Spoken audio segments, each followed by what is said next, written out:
dan teladan agar hidup sentiasa harmoni.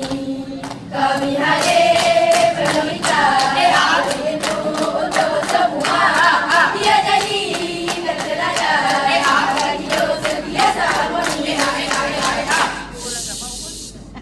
Pandang kami, lihatlah kami, betulkan kerusi dan juga meja. Di pentas ini kami berdiri, harap semua sudah bersedia.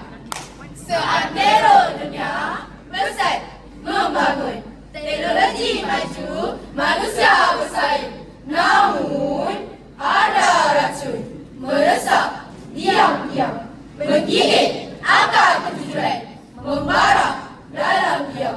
Namanya rasuah. Rasuah? Rasuah, rasuah, rasuah. Musuh dalam selimut. Perosak bangsa, beragut masa depan negara. Rasuah? Apa itu rasuah?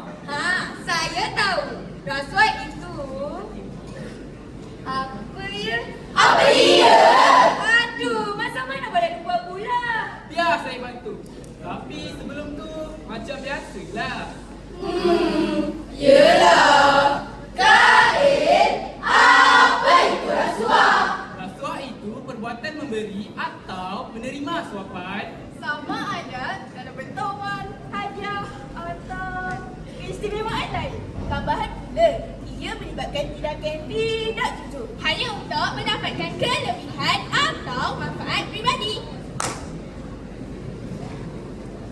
Aman saja, kenapa kamu nak tahu?